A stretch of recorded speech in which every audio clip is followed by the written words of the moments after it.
It's almost like a neutron bomb went off in my life, right? It killed all the people. It killed me. It killed my ego. It killed all the people around me that I thought were my friends that weren't. Armie Hammer is reflecting on the past few years after accusations of alleged cannibalism. Speaking to his friend Tyler Ramsey on the Painful Lessons podcast, the 37-year-old candidly discussed his fallout from Hollywood, which he described at one point as an ego and career death. Now I'm able to sort of look at it with a sense of distance and perspective and be like, that's hilarious. Like, people called me a cannibal and everyone believed them. They're like, yep, that guy ate people. And you're just like, what?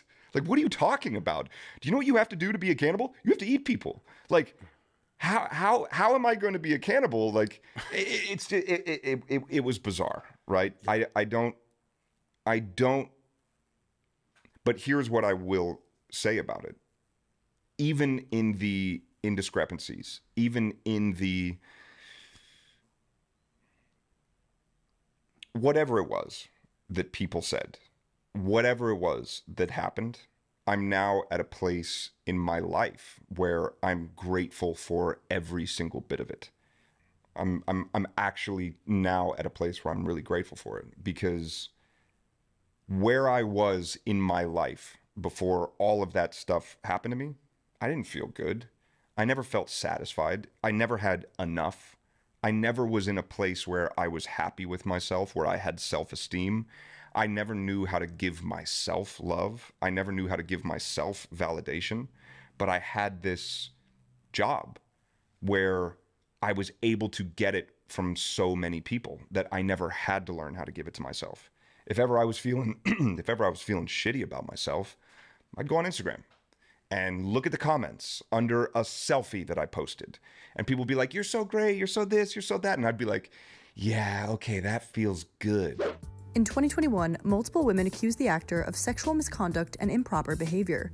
Private messages that he had also allegedly sent, which appeared to detail his cannibalistic fantasies and sexual fetishes, were leaked online.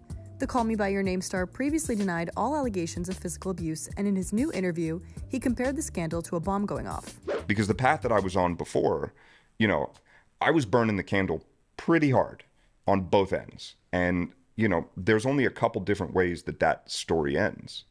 And I'm really grateful that it's almost like a neutron bomb went off in my life, right? It killed all the people. It killed me. It killed my ego. It killed all the people around me that I thought were my friends that weren't. All of those people, whoom, in a flash, went away. But the buildings were still standing. Yeah. I'm still here. I still have my health. And I'm really grateful for that. During the hour-long episode, Armie also shared that he's in a 12-step program and discussed some of what he's had to reflect on. Because turns out there was a lot. There was a lot in there that I had to work through. What was the main when you say the taproot, what was the main taproot? Was it the handsy priest, or was it the? Yeah, I mean, not to make jokes about it. But No. I can laugh about it now. Hey. Yeah. There was sexual abuse when I was a kid. There were certain ways that I was raised that were not my fault. Yeah. But even when something's not your fault, it doesn't mean it's not your responsibility. And I'm not here to throw anyone under the bus. I believe that a lot of people who end up wounded from their family of origin, a lot of times, their families are just doing the very best that they can. Yeah, the families are awesome, doing the best they can. Yeah. And they're, and sometimes you just have a kid who's really sensitive. Yeah, who's really sensitive. And that was me, and it's sometimes a lot for parents to deal with. Toward the end of the duo's conversation, the actor revealed that he and a friend have been working together on a script. Where am I in terms of my career as an actor? I'm nowhere.